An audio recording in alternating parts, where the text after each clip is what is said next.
Gracias a las redes sociales podemos interactuar de muchas formas. Para informarnos, comunicarnos, desarrollar círculos sociales y hasta encontrar el amor. Pero las malas prácticas de la vida presencial también existen. Una de ellas es el ciberacoso. Si quieres saber qué es y cómo combatirlo, quédate con nosotros en Todo Tecno.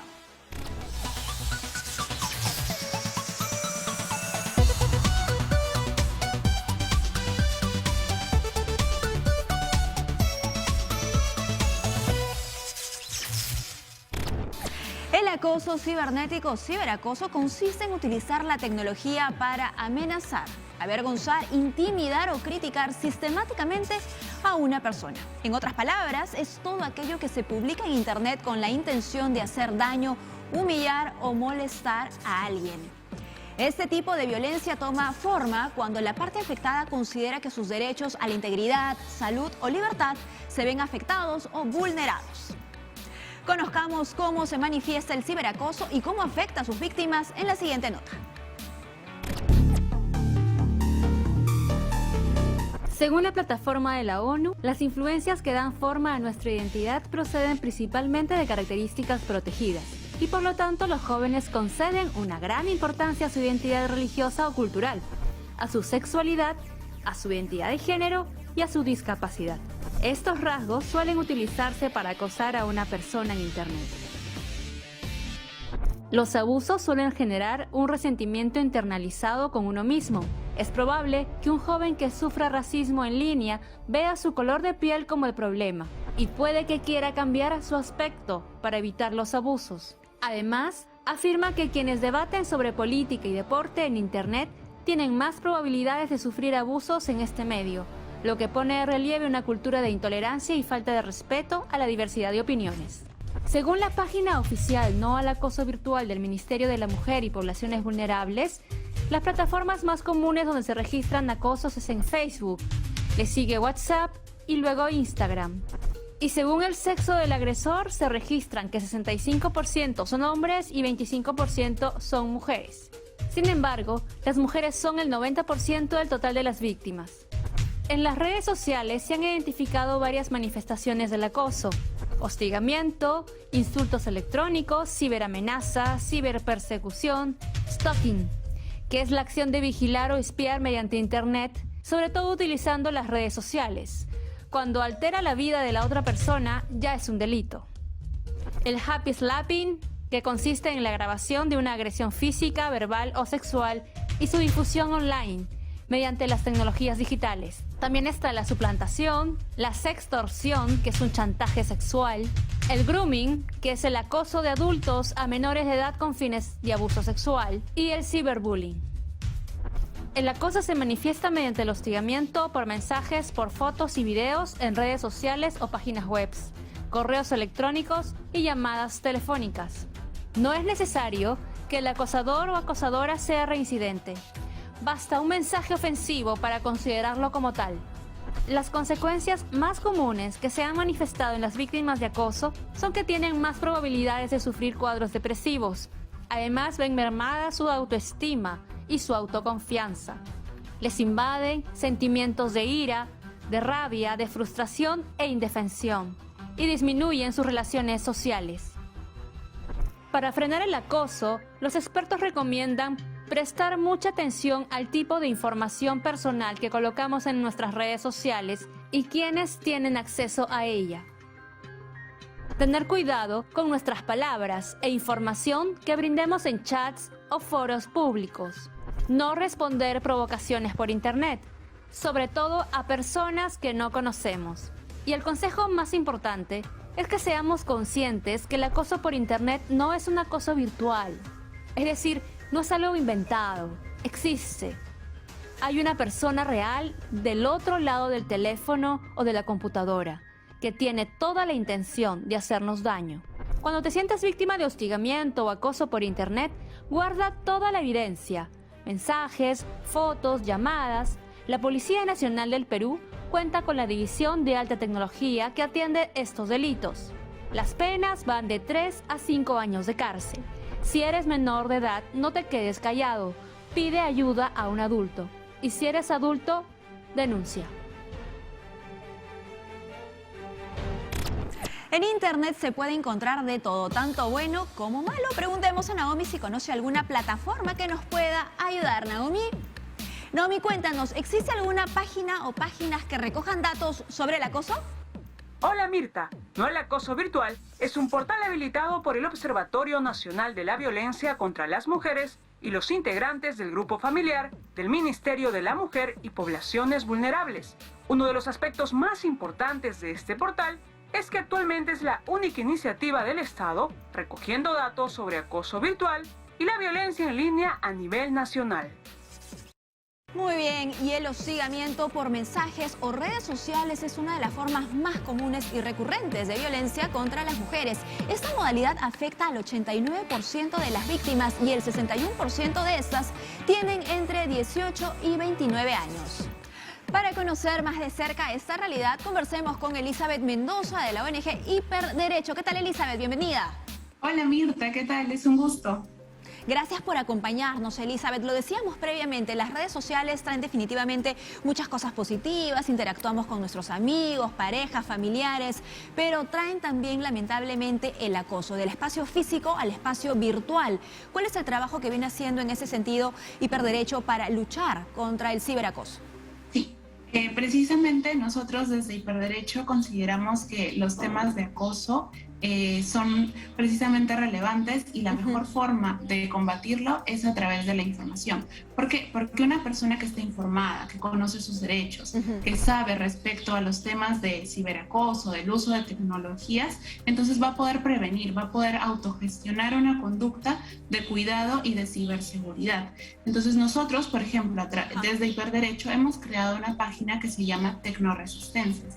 ¿En qué consiste esta página? Esta página consiste en informar precisamente a la población, ayudarla a identificar qué es un acoso sexual, qué es el acoso a través de las redes, resistir en la tecnología, porque eso es precisamente lo que nosotros hacemos. Si bien a través de la pandemia nosotros no podemos relacionarnos directamente con las personas, ahora a través del uso de tecnologías nosotros estamos interrelacionándonos con el mundo exterior. Entonces lo que nosotros hacemos desde la internet también es resistir. Así también informamos los canales de denuncia, realizamos niveles de análisis, también damos unos cuantos recursos sobre cómo combatir, cómo autogestionar esta conducta de cibercuidado, de ciberseguridad, y también ahí damos nuestro contacto en caso tengan algunas dudas, en caso quieran denunciar, en caso tengan algún dato adicional. Muy bien, información entonces para empoderarnos, ¿no es cierto?, conocer nuestros derechos, y es muy importante porque me ha pasado más de una vez leer, por ejemplo, Elizabeth, que claro, no deberíamos quejarnos, ni siquiera deberíamos denunciar si es que las redes sociales tienen herramientas para, por ejemplo, bloquear comentarios o bloquear personas, pero eso nunca va a ser suficiente. ¿Cómo dar ese paso, Elizabeth, para la denuncia? Claro, precisamente en este punto es muy relevante entender que nosotros a través del uso de la tecnología ejercemos derechos, libertades, nosotros nos desenvolvemos en el mundo de la tecnología, pero esto no quiere decir ni puede dar pie a que otras personas vulneren nuestros derechos, que a través de la tecnología de repente cometan delitos que afecten nuestra vida, y precisamente por eso desde el 2018 el Estado ha reconocido como delitos conductas realizadas a través de las redes sociales. ¿Y cuáles son? Por ejemplo, el acoso. Y el acoso a nivel general, claro, es la conducta de intentar establecer contacto con una persona a pesar de que esta persona no quiere realizarlo. Y lo importante aquí es que se añade que a través de que se puede realizar por cualquier medio, ¿no? Pero adicionalmente se especifica que uno de estos medios es a través de las redes sociales, el acoso virtual, que es un tipo de hostigamiento que utiliza un medio en específico. ¿Y cuál es este medio? El Internet o cualquier dispositivo electrónico. Entonces, el desarrollo de esta conducta penal muchas veces se puede realizar a través de envío de mensajes privados, comentarios públicos reiterados y no consentidos por la persona. Además de ello, también nosotros, si es que nos sentimos... El primer paso es identificar. Yo estoy en una situación que yo identifico como acoso. Entonces, a partir de ahí, yo tengo distintos canales para defenderme. Puedo ir a la fiscalía o incluso realizar una denuncia virtual a la fiscalía, acudir a la comisaría, acudir a la línea 100 si es un caso de violencia de género en línea. Entonces ya una vez ahí yo me estoy adentrando en un proceso. en un proceso en el que yo estoy denunciando a esta persona, y por eso también es relevante que si yo me doy cuenta que soy víctima de acoso cibernético, yo intente resguardar cada prueba que yo considere relevante. Por ejemplo, a través de screenshots o capturas de pantalla, a través de la nube. Entonces yo con estas pruebas puedo ayudar. Cuando vaya a denunciar, mira, ¿sabes qué? Ha pasado esto, soy víctima de acoso y tengo todas estas pruebas. Entonces a partir de ahí ya la fiscalía tiene un paso para poder investigar y luego sancionar a la persona que está cometiendo este tipo de delitos. Muy bien, y este tipo de información es la que justamente encontramos en la página que mencionó nuestra invitada. Otra página que compartimos también es No al Acoso Virtual. No, hay que decir que en esta página se recoge información y se visibiliza también, entre ellas que el 49% de casos, ¿no?, de denuncias de acoso, hay que decir, el acoso se presentó de manera diaria. Elizabeth, y yo creo que esto puede ayudar seguramente a muchas víctimas para identificar si son o no, si están pasando o no por algún tipo de acoso. Sí, claro, precisamente en esta página también nos dan todo un diagnóstico sobre el acoso virtual. Y por ejemplo, hasta junio del 2020 se reportaron 2.580 casos de acoso virtual. Y esto que son casos y datos registrados de manera voluntaria en la plataforma, claro, de personas que de repente de una forma tuvieron el conocimiento e ingresaron. Ahora, ¿cuál es la cifra negra? Todas las personas que son víctimas de acoso muchas veces ni siquiera se dan cuenta. Yo estoy en una situación que yo identifico como acoso. Eso es lo que sucede, ¿no? Si no reconocemos que somos víctimas, difícilmente vamos a denunciar, o incluso reconociéndolo muchas veces tampoco hacemos la denuncia porque esas denuncias no prosperan. Sí, justamente ese es un problema que el sistema judicial está intentando de una u otra forma resolver, capacitar a los operadores de justicia, porque el mundo de la tecnología se ha desarrollado tanto que muchas veces nosotros estamos inmersos en este mundo y hay tantas cosas que suceden, tantas cosas que pasan que nosotros no sabemos cómo actuar, cómo reaccionar. Y bueno, es un paso que tenemos que seguir dando, seguir desarrollándonos y poder precisamente tener resultados desde la vía judicial respecto a delitos que se cometen a través de las tecnologías. Muy bien, desde el inicio de la pandemia, Elizabeth, sabemos que el nivel de conectividad se ha incrementado al menos en 50%. ¿Esto ha significado también que cada vez hayan más acosadores en línea? Sí, efectivamente. Incluso podríamos hablar de COVID-violencias. ¿Qué es una COVID-violencia? Son violencias que previamente al COVID ya han existido, ya han tenido trascendencia en la vida de personas, pero a partir de la pandemia y a través de la conectividad, de las personas que se conectan, que de repente hacen teletrabajo, que estudian a través de los medios de internet, están sufriendo muchas más violencias, o estas violencias se están incrementando, se han intensificado a través de la pandemia. Entonces tienen mucha más incidencia y trascendencia. Por ejemplo, ¿quiénes son los principales o las principales víctimas de este tipo de acoso? Que son los activistas, las personas públicas, las mujeres, los miembros de comunidades o colectivas que han sido discriminadas a lo largo de la historia, como la comunidad LGBTIQ. ¿Y cómo luchar, Elizabeth, en este camino también contra el anonimato que lamentablemente también ofrecen las redes sociales, ¿no?, para muchas personas? Sí, precisamente es un problema muy importante al momento de emitir una sentencia o de repente denunciar, porque muchas veces nos atacan desde cuentas fakes o desde trolls. Y nosotros, si bien es cierto, podemos tener nuestros datos, muchas personas puede que se crean perfiles falsos incluso para poder acosarnos o para poder cometer estas conductas ilícitas sin poder ser identificados. Y es precisamente en este punto en el que nosotros a través de la denuncia también podemos solicitarle a la policía, a la fiscalía, que realice una investigación. Por ejemplo, si bien es cierto esta cuenta es fake, no tiene ningún dato adicional, nosotros podemos a través de las tecnologías solicitar la información HTTP, desde dónde se ha conectado, cuáles son, desde dónde se ha creado esta cuenta. Entonces, de una u otra forma, nosotros podríamos también obtener determinadas pistas para identificar a las personas responsables. Y esperemos que recabar esa información sea cada vez más fácil, ¿no?, más sencillo, que la víctima efectivamente tenga las facilidades para hacer esa denuncia. Te agradecemos muchísimo, Elizabeth, que nos hayas acompañado. Sabemos que diariamente están ustedes colgando información importante, relevante, para concientizarnos sobre todos nuestros derechos. Muchísimas gracias. Ok, Mirta, ha sido un gusto. Nada, solamente me despido diciéndoles que cualquier información o cualquier consulta que tengan pueden acudir a Hiperderecho a través de la página Tecnoresistencias y nosotros estaremos prestos a apoyarlos, porque nuestro fin es realizar y ponderar la libertad a través de la tecnología. Muy bien, Elizabeth, muchísimas gracias por toda la información que nos has dado el día de hoy. Y ahora es momento de hacer una pausa, pero antes los dejamos con la trivia tecnológica. ¡A jugar!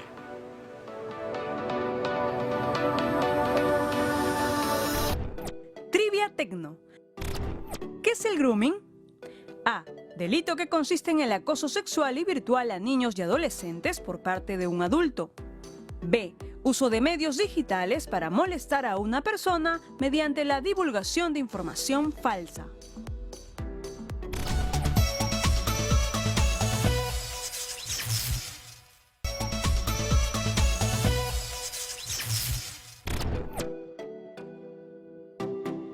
El grooming es un delito que consiste en el acoso sexual y virtual a niños y adolescentes por parte de un adulto. Estamos de regreso en Todo Tecno. La tecnología nos ofrece novedades a diario. Para saber qué nuevos lanzamientos se han producido en el mundo, veamos el panorama tecnológico internacional.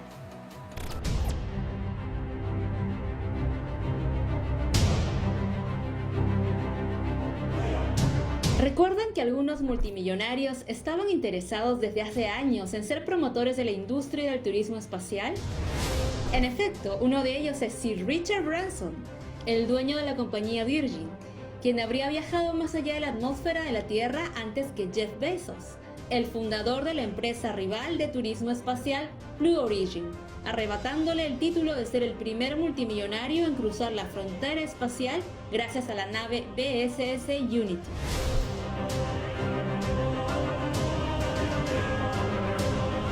Richard Branson aterrizó el domingo sin contratiempos en Nuevo México, Estados Unidos, tras pasar unos minutos en la frontera del espacio a bordo de una nave de su empresa Virgin.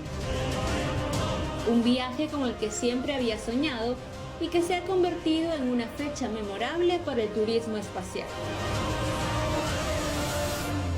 El vuelo, cuyo objetivo era evaluar la experiencia que tendrán los futuros pasajeros y pioneros del turismo espacial, se completó con éxito. Fue una experiencia única en la vida, comentó Branson poco antes de volver a la Tierra y convertirse en la primera persona civil en viajar al espacio en una nave desarrollada por su propia empresa.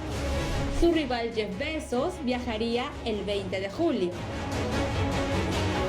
El VSS Unity despegó anclado a la VMS Eve, el avión nodriza, que lo elevó hasta unos 15 kilómetros.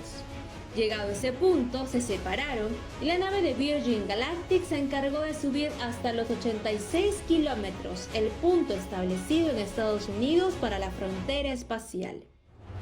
Una vez apagado el motor, los pasajeros pudieron desprenderse de sus asientos y flotar durante unos minutos en ingravidez, admirando la curvatura de la Tierra desde una de las 12 ventanas de la cabina.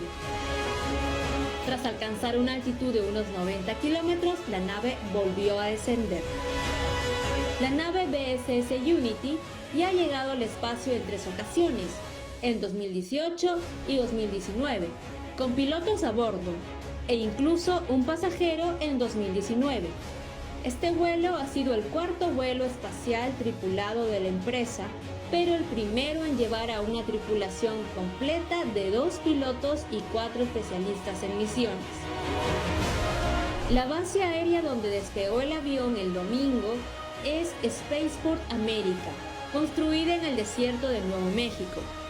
Virgin Galactic inició su construcción, financiada en gran medida por este estado. Según Mike Moses, presidente de Misiones Espaciales y Seguridad de Virgin Galactic, el vuelo parece ser muy suave a pesar de la velocidad y la altura. Tras el éxito del domingo, Virgin Galactic predice 2 vuelos más de prueba, para luego iniciar operaciones comerciales regulares a inicios de 2022. Asimismo, pretende realizar 400 vuelos al año desde Spaceport America. Aunque resulte difícil de creer, Unos 600 boletos ya se han vendido a personas de 60 países por el sorprendente precio que fluctúa entre los $200.000 y $250.000. Aunque Branson siga repitiendo que el espacio es de todos, la aventura sigue estando al alcance de unos pocos privilegiados. ¿Y ustedes se animarían a viajar al espacio? Deshacerse del plástico es una tarea que todos debemos incluir en nuestras actividades diarias, también las instituciones, y para ellas crearon Fantasticómetro, la primera herramienta digital que mide y gestiona el uso del plástico en las organizaciones. Primero evalúa la cantidad de plástico que utilizan y luego recomienda algunos cambios en base al cumplimiento de los 10 principios del decálogo del buen uso del plástico. Esta herramienta es gratuita para que todas las pequeñas, medianas y grandes empresas, ONGs o instituciones públicas o privadas puedan ser parte del cambio. Conoce el Fantasticómetro en la siguiente nota.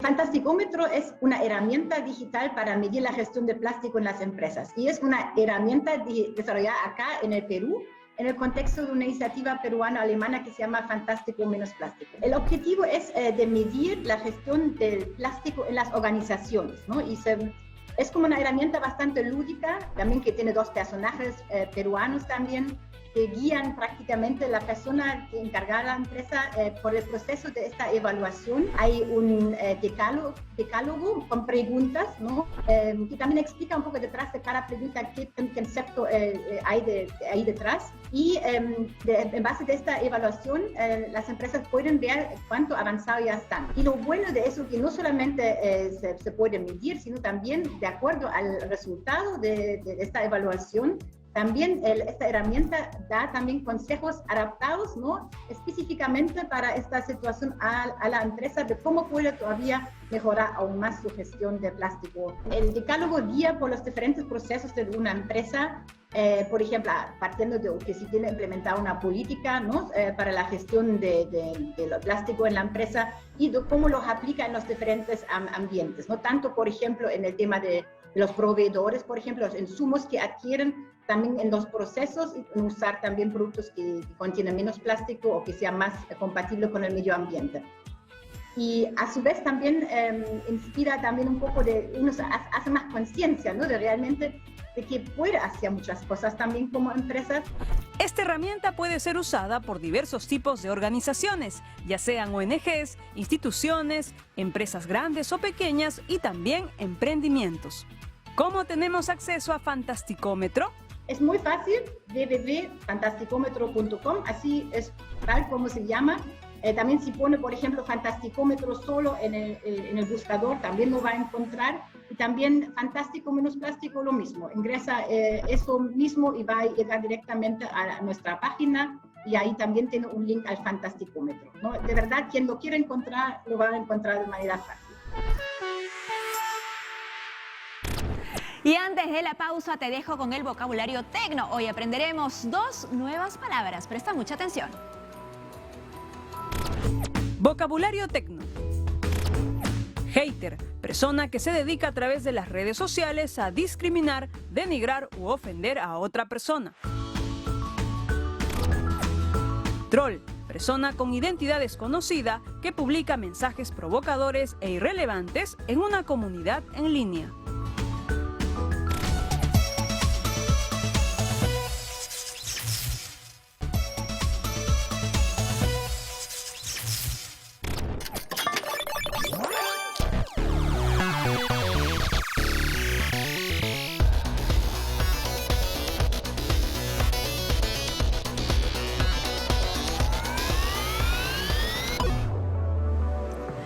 Los gamers profesionales ponen todo su esfuerzo y entrenan duro para ganar las competiciones y el corazón de sus fanáticos, pero como en cualquier otra disciplina existe la posibilidad de sufrir lesiones y estas son cada vez más comunes entre los gamers profesionales. Un entrenamiento mal orientado podría producir lesiones que pongan punto final incluso a la carrera de muchos. Conversemos con William Chía Ayala, quien se desempeña como médico cirujano general en el Hospital Resola de Cañete, para conocer todo sobre estas lesiones y saber también cómo podemos evitar su aparición. ¿Qué tal, doctor Chía? Hola Mirta, ¿qué tal? Muchísimas gracias por acompañarnos. Yo tengo una sonrisa, pero en realidad yo sé que el tema no es alegre para nadie, bueno, no para un gamer al menos, ¿no? Que tiene que sufrir recurrentemente de este tipo de lesiones. ¿Cuáles son las más frecuentes, doctor? Bueno, hay una serie de lesiones que puede sufrir un gamer, sobre todo si está jugando a un nivel muy intenso, como son las grandes ligas internacionales, pro gamer, obviamente. Entonces, podemos empezar, por ejemplo, por un órgano muy importante como es el ojo, ¿no? La parte visual. Hay lesiones que pueden causar que haya un agotamiento prematuro al jugar. Realmente uno cuando está jugando, está frente a un monitor o incluso a un smartphone, tiene la tendencia a parpadear menos y realmente uno debería parpadear unas 20 veces por minuto. Y cuando uno está concentrado intensamente en el monitor, parpadea pues de repente 3 veces. Wow. Entonces esto no es suficiente porque el parpadeo tiene como función hasta 4 funciones. Dentro de estas, el hecho de simplemente lubricar, llevar lágrima al ojo, es importante. Tiene que barrer ahí elementos que pueden estar en el ojo, incluso bacterias, porque también tiene antígenos. Tiene otras funciones como protegernos estos rayos azules, son absorbidos también en parte por la lágrima. Y también hay funciones ópticas. Entonces, muchas funciones están relacionadas al parpadeo, pero cuando uno está muy concentrado, deja de hacerlo. Por tanto, para este caso, lo ideal sería parpadear, digamos, conscientemente, ¿no? Entonces, para esto uno se entrena, es decir, el gamer a nivel de alta competencia debe saber esto, debe saber que debe parpadear. Entonces, necesita consejo médico, consejo de alguien que se aboque a esto para que lo pueda orientar. Ese es digamos, un compromiso bastante común, el visual. Luego también tenemos los que son mecánicos, ¿no? Porque en realidad ellos están jugando para llegar a un nivel alto de competencia internacional, donde te vas a enfrentar a jugadores que con las mismas condiciones, o con condiciones de países del primer mundo, están también entrenando todo el día, están horas y horas practicando. Estos jugadores, atletas deportivos, como los quieran llamar, deben tener descansos entre estos horarios tan largos, ¿no? Los cuales a veces no tienen porque están ahí despidiendo pues adrenalina y están muy concentrados. Entonces, dentro de las lesiones mecánicas, de repente tenemos lesiones a nivel de dedo pulgar, si se habla de un jugador, un gamer de consolas, por ejemplo, ¿no? Donde presionamos con mucha fuerza los pulgares con estas pequeñas palancas de los mandos. El síndrome de Courbain, que es, un dolor, pues, digamos, ubicado ahí entre los tendones que están del lado de los pulgares, ¿no? Para esto, si esto sucediera, pues hay que hacer un poco de reposo, ejercicios sin presión, y hay que medicar también, ¿no? Para desinflamar. Y hay que entrenar a estos jugadores para medir su fuerza de repente, ¿no? Hay otras lesiones mecánicas, como por ejemplo hay compromisos del bíceps, compromisos de los músculos que se insertan a nivel del codo, el famoso codo de tenista, y el síndrome de túnel, este dolor a nivel del túnel carpiano, que al final va a comprometer el nervio mediano, que es básicamente un nervio muy importante que va a inervar muchos dedos de la mano para la parte sensitiva, y también al comprometer casi 4 dedos, compromete 3 dedos, primer, segundo, tercer dedo y parte del cuarto dedo. Entonces son los dedos principales con los que un jugador, un gamer de computadoras, ¿no? De PC, coge el mouse. Entonces definitivamente eso va a mellar su desempeño, ¿no? Y básicamente estos son movimientos mecánicos que afectan músculos, tendones, a nivel de todo el miembro, ¿no? Sí, la mayoría de personas o jugadores son diestros, ¿verdad? Entonces comprometen mucho el miembro superior derecho. Y también existen otros problemas, por ejemplo, se menciona migraña. que bueno, podría estar relacionado a problemas ya de nacimiento, bueno, propios de la persona. Pero básicamente, si digamos la persona, el gamer, ya tuviera problemas de migraña, definitivamente el estrés intenso de jugar y la cantidad de horas va a hacer que esto, como decimos en términos médicos, se descompense, ¿no? Y la migraña va a doler. En verdad la migraña está relacionada a problemas vasculares. ¿Sí? Ha hecho usted un listado, ¿no?, muy descriptivo sobre las lesiones más frecuentes que puede sufrir un pro player, un ciberdeportista, ¿no? Y pueden haber algunos escépticos y pueden pensar, bueno, pero si estás sentado en una silla, ¿cómo te vas a lesionar? Bueno, para poner un ejemplo nada más, ¿no? En un partido de League of Legends puedes realizar hasta 10.000 clics en el mouse, ¿no? Y en StarCraft 2 puedes marcar hasta 300 clics por minuto. Vean ustedes la gran demanda que hay corporalmente de movimiento, en este caso de manipulación, y lo que lleva pues a lo que ha explicado el doctor, que además habla con conocimiento de causa, doctor, porque usted es gamer. Mire, el estrés al que uno se somete cuando está en una competencia de este tipo, se genera mucha adrenalina y mucho estrés, hay muchas contracturas musculares a todo nivel. Y bueno, la verdad es que la mayoría de los pro players físicamente no se desarrollan tanto, ¿no? En la mayoría, muchos sí, claro, pero la mayoría no. Entonces, su masa muscular, digamos, no es tan grande, y estas grandes tensiones del momento en que juegan ante una partida, y sobre todo si es una final, cuarto de final, claro, entonces el estrés aumenta y las contracturas aumentan y sí se pueden dar lesiones. Hay que darle más importancia entonces al entrenamiento físico, doctor, al cuidado de la salud física también.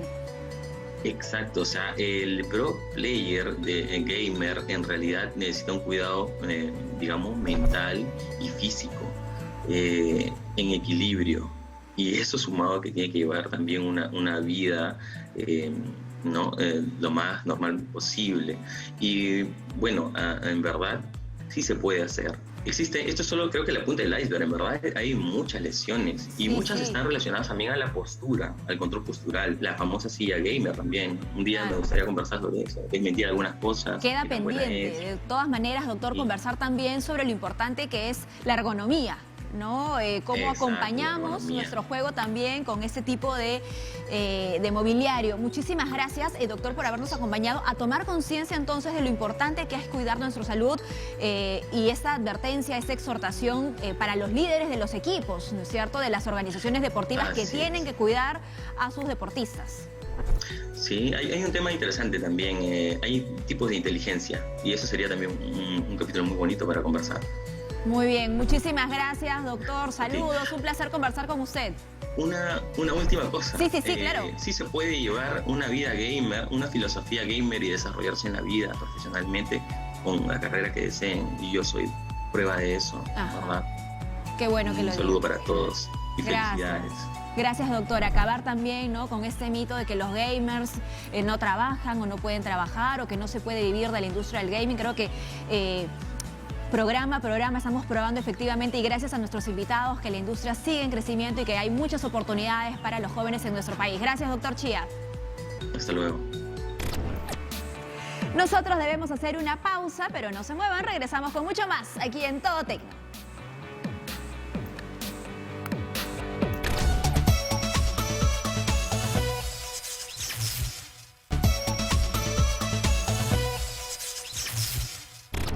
Estamos de regreso en Todo Tecno. Es común entrar a las redes y encontrar discusiones sobre cualquier tema, pero como en todo medio, también existe la posibilidad de hacer un uso perverso de las mismas. Algunas de esas perversiones son los llamados haters y trolls. ¿Quieres saber algunos tips para evitarlos en tus redes sociales? Toma nota. Hola chicos, ¿cómo están? Les habla José de Generación 21, la serie documental. Y bueno, hoy les tengo otros tips para que aprendan a cómo bloquear una persona de las redes sociales. Y no solamente bloquearla, sino también poder restringirla. Comencemos. Comenzamos con Instagram. Cuando queremos restringir a una persona, vamos a la cuenta de este usuario y le damos en restringir. Desde ese momento ya no podrá enviarnos más mensajes con frecuencia y el contenido que compartamos le será restringido y solamente podrá comentar y verlo él. Asimismo, podemos también anular la restricción de esta cuenta en cualquier momento. Para bloquear a una persona en Instagram nos dirigimos a la parte superior y le damos bloquear. inmediatamente Instagram podrá bloquear esta cuenta de tu usuario. Y cuando querramos desbloquear esta cuenta, simplemente le damos en la opción desbloquear. Inmediatamente esta opción será desbloqueada e incluso podemos seguir la cuenta nuevamente. En Facebook, cuando queremos bloquear a una persona de Facebook, nos dirigimos a la configuración y en la configuración veremos diversas opciones que nos da Facebook. Lo hacemos. Y cuando querramos nuevamente tener a la persona en nuestra lista de amigos, la desbloqueamos nuevamente en configuración.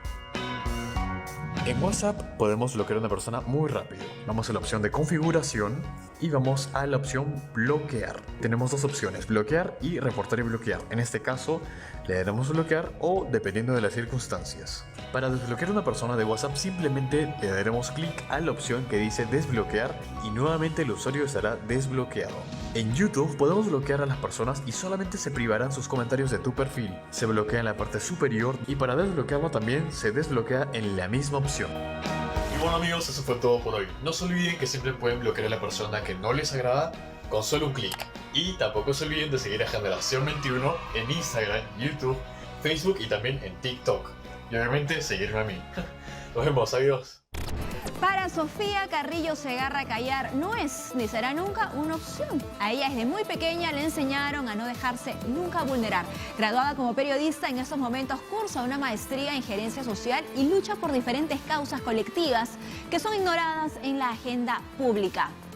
¿Cuáles son estas causas? El racismo, la homofobia, el acceso equitativo de las mujeres a servicios e información sobre salud sexual y reproductiva, entre otras. La lucha es siempre confrontacional, por lo tanto Sofía se ha ganado algunos afectos, pero también muchos haters. Vamos a preguntarle cómo lidia con ellos. ¿Qué tal, Sofía? Bienvenida. Muchas gracias, Mirta. Gracias por la invitación. Un gusto estar contigo. No, el gusto es nuestro porque te diré que eres una de las activistas que más admiro, que sigo además en redes sociales y por eso queríamos tenerte en el programa, porque ya lo hemos comentado antes, la interacción se puede dar de muchas formas en redes sociales, pero cuando bordea con el abuso, con la violencia, con el acoso, es que tenemos que poner un alto. ¿Cómo enfrentas tú este tipo de comportamiento, Sofía? Bueno, primero decir que es muy duro y es doloroso, ¿no? Porque finalmente, aunque continuamente te dicen son troles, son personas que no están ni siquiera interesadas quizás en lo que tú estás señalando, lo cierto es que te insultan, te agreden, en mi caso dicen muchas cosas fuertes, racistas, sexistas, machistas, ¿no? Particularmente lo que hago yo es no responder a todo, ¿no? Y elijo quizás una respuesta o un comentario que sea realmente fuerte para responderlo de manera abierta, ¿no? Es decir, retuiteo, respondo a esta persona con la finalidad de que todos quienes estén interesados en dar ese tipo de comentario lo lean y sean evidenciados, ¿no? Te diré que funciona porque en la mayoría de veces no responden más, ¿no? No replican porque obviamente no hay argumento para el insulto, para la agresión, para la violencia, ¿no? Entonces, es la manera que yo he encontrado de lidiar con esta situación. No voy a negar que antes me dolía más, me molestaba más, incluso podía afectar mi estado de ánimo durante el día o durante los días. Ahora trato de manejarlo mejor. Y qué bueno que así lo haga Sofía, y en tu caso, además que eres periodista, que tienes esta formación que te respalda, ¿no? No quiero ni siquiera imaginar qué puede pasar con aquellas personas que reciben acoso en redes sociales y que no tienen las herramientas que tú tienes, ¿no? Que no pueden defenderse como lo haces tú. ¿Qué piensas de ello? Sí, bueno, es cierto, porque eso también limita la posibilidad de que hayan más personas activistas, por ejemplo, sean afrodescendientes, sean indígenas, que salgan en las redes sociales y emitan su voz, su opinión sobre distintos temas, porque saben que la respuesta no va a ser necesariamente en función a lo que ellos digan, sino van a apelar a este tipo de insultos. Por ejemplo, conocemos que hay gente famosa. Justamente el futbolista francés, el exfutbolista francés Thierry Henry, dijo: cierro mis redes sociales porque no soporto el nivel de acoso racista que hay en este espacio, ¿no? Y que mientras no haya la posibilidad de regulación, él no iba a estar allí por su salud mental. Mira, una persona con tantas posibilidades, digamos, económicas, con tanta visibilidad, reconoce que hay una afectación ante este tipo de insultos. Entonces, es mucho más difícil que más gente se atreva a salir, ¿no? y a dar su voz, ¿no? Que es un derecho. Y por ello tenemos que ser conscientes del peso de nuestras palabras, ¿no? Así como hablamos con alguien, ¿no? En directo y en persona, tenemos que pensar también si lo vamos a hacer igual en el espacio virtual, Sofía, ¿no? Porque siento que el anonimato y la distancia le dan una falsa licencia a la gente para decirte lo que le da la gana, ¿no? Y eso no debería ser así en principio, no solo porque esté mal, sino porque es un delito. Así es un delito, el acoso es un delito. Creo que necesitamos mejorar quizás nuestra normativa cuando hablamos de redes sociales, de plataforma digital. Por allí también hay desconocimiento a qué canales acudir para hacer una denuncia, cómo hacerle seguimiento, cómo identificar, por ejemplo, a ese agresor o agresora. Entonces, creo que hay que trabajar mucho más en esta posición y sobre todo que no haya impunidad, ¿no? Porque las opiniones contrarias, diferentes, el debate se respeta, pero lo que no podemos tolerar es el racismo, la discriminación. Eso no es opinión, ¿no? Insultar a alguien por su orientación sexual, por su identidad de género, por su raza, etnia, no es una opinión, y eso es algo que debemos entender. No queramos maquillar la violencia de esa manera, ¿no? Y qué bueno que lo digas, ¿no? Y que hagas hincapié en esto último de el debate se respeta, porque no se está buscando pues que todo el mundo piense igual que uno, ¿no? Yo creo que hay mucha riqueza también en lo que tú mencionas, en el debate, en pensar distinto y en el argumento, ¿no? El argumento por encima del insulto que no se justifica de ninguna manera, porque no es fácil, no es sencillo hablar fuerte y claro en redes sociales, Sofía.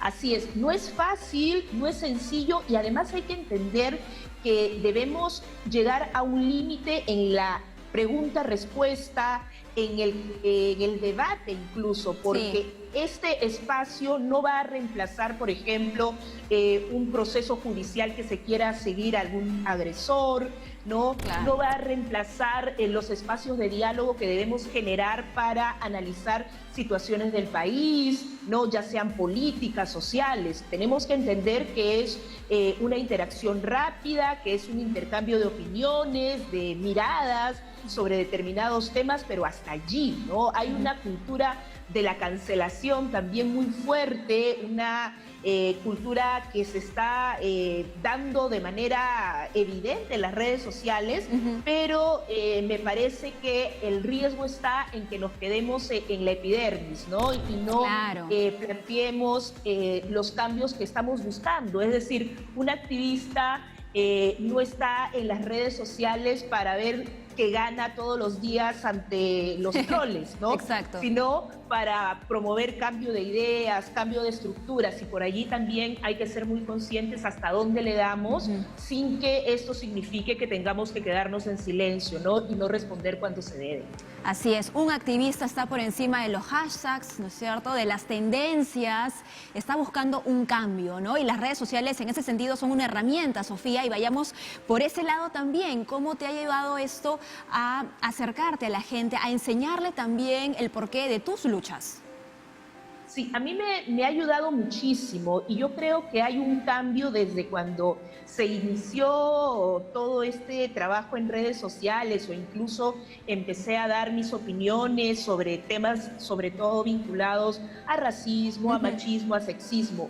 Ahora hay personas que también, digamos, me siguen o siguen a las personas con las cuales sienten afinidad de ideas y de propuestas. Entonces, me parece importante lo que tú señalas, ¿no? Las redes sociales son una herramienta, no son malas de por sí, ¿no? Sino debemos aprender a utilizarlas, a entender que no es el fin, sino el medio, y que nos da la posibilidad de llegar a personas y a grupos que quizás no lo hubiéramos hecho en otras circunstancias, ¿no? A mí me ha permitido, por ejemplo, conversar con mujeres afrodescendientes en España, en Ecuador, en Colombia, y darnos cuenta cómo hay una conexión también entre nuestras historias de vida, entre lo que queremos para el país, Así es. En cómo nosotros estamos imaginando también una sociedad distinta, ¿no? Sin ningún tipo de exclusión, de racismo, de discriminación, de machismo. Entonces, eso también es interesante en las redes sociales, porque experiencias que se dan en otros países pueden ser replicadas también en el nuestro, ¿no? Opiniones que tienen desde el activismo que se desarrolla en España pueden ser también útiles aquí en el Perú. Entonces, creo que en ese sentido las redes sociales ayudan. Y a mí me ha ayudado mucho, sobre todo para llegar a adolescentes y a chicas y a chicos, Genial. ¿no?